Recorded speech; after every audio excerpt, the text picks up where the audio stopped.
Hello दोस्तों, green hydrogen share series में आपका बहुत बहुत स्वागत है। आज पहला स्टॉक हम लेकर आए हैं लार्सन एंड टूब्रो का दोस्तों, जो ग्रीन हाइड्रोजन पर काम कर रही है उसके बारे में बात करेंगे। अगर हम कंपनी की ही बात करें तो उनका स्ट्रेटेजिक विजन ही है कि ग्रीन एनर्जी की जो वैल्यू चेन है वहां पर प्रेजेंट रहना। तो बहुत हद तक कंपनी का फोकस है अभी ग्रीन एनर्जी में और ग्रीन हाइड्रोजन में। अभी आप देख सकते हैं दोस्तों, जब हम बात कर रहे हैं ग्रीन हाइड्रोजन की तो फोकस में है ये थीम। गवर्नमेंट ने नई ग्रीन हाइड्रोजन पॉलिसी भी लागू की है। तो एक चीज आपको ध्यान में रखनी है कि एक इमर्जिंग थीम है। यहां नई बिजनेस अपॉर्चुनिटी बनेगी। नई बिजनेस अपॉर्चुनिटी में अगले अगर आप देखेंगे 8 साल मतलब 2030 तक लगभग 4.5 लाख करोड़ का इन्वेस्टमेंट होगा।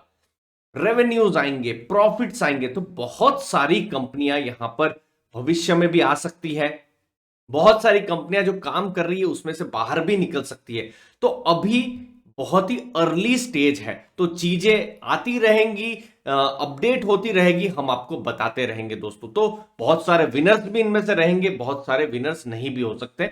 और जो टेक्नोलॉजी अभी बहुत ही नेसेंट स्टेज में है, ये आपको ध्यान में रखना है। और अभी जैसे हम लार्सन एंड टूब्रो की बात कर रहे हैं, तो ग्रीन हाइड्रोजन का अभी पोर्टफोलियो के नाम पर अगर आप देखें, रेवेन्यू के नाम पर देखें, तो अभी कुछ नहीं है।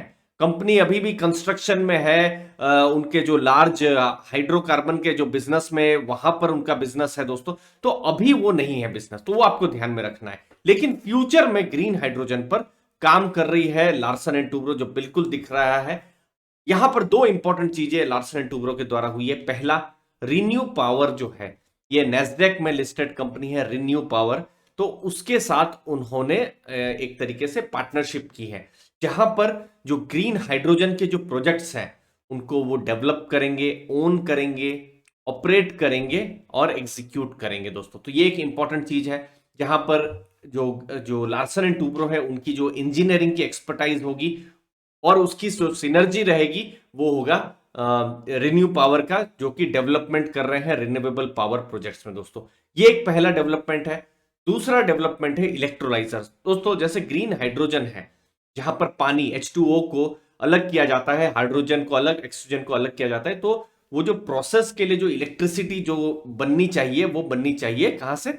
वो रिन्यूएबल सोर्सेज से बननी चाहिए। तो उसके लिए इलेक्ट्रोलाइजर्स की बहुत जरूरी है। तो उसके लिए एक नॉर्वे की कंपनी है हाइड्रोजन प्रो करके, तो उसके साथ एमओयू उन्होंने किया है। वो हाइड्रोजन प्रो जो है वो इलेक्ट्रोलाइजर बनाती है, उसकी टेक्नोलॉजी पर काम करती है, उसकी मैन्युफैक्चरिंग पर काम करती है। और उनके जो प्रोडक्ट्स हैं जो भी है, मतलब हर दुनिया में, मतलब वो भी फोकस कर रही है अलग अलग देशों में जाए। तो अभी भारत के लिए अगर आप देखें, अगर आप ग्रीन एनर्जी के लिए देखें, गीगावाट के लेवल पर अगर एनर्जी क्रिएशन के बारे में बात करें, तो जो मैन्युफैक्चरिंग जो है भारतीय मार्केट और भारत से बाहर के मार्केट के लिए, उन्होंने उसके लिए लार्सन एंड टूब्रो, जिनकी ऑलरेडी कंस्ट्रक्शन में, इन बड़े बड़े इंजीनियरिंग प्रोजेक्ट्स में ऑलरेडी महारत हासिल है, तो उन्होंने उसके साथ एमओयू किया हुआ है। तो दो बड़े काम अभी फिलहाल लार्सन एंड टूब्रो कर रहा है, जो हमको ग्रीन एनर्जी इकोसिस्टम में दिखा रहा है। इस सीरीज में मैं आपको स्टॉक्स के नाम बताता रहूंगा जो कि इस नेसेंट इकोनॉमी में,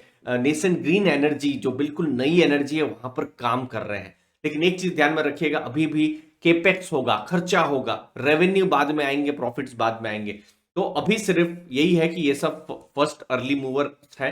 तो क्या इनको अर्ली मूवर एडवांटेज मिलेगा लॉन्ग टर्म में? लॉन्ग टर्म से मेरा मतलब है अगले 5-8 सालों में, या फिर कहीं ना कहीं कुछ दूसरे पार्ट जो कंपनीज आके इनको दखल कर देंगे, उनको बाहर कर देंगे, तो इंपॉर्टेंट रहेगा। बट फिलहाल लार्सन एंड टूब्रो एक अर्ली मूवर एडवांटेज बिल्कुल दिख रहा है इलेक्ट्रोलाइजर्स की जब हम बात कर रहे हैं, जो कि इंपॉर्टेंट कंपोनेंट है ग्रीन हाइड्रोजन बनाने में।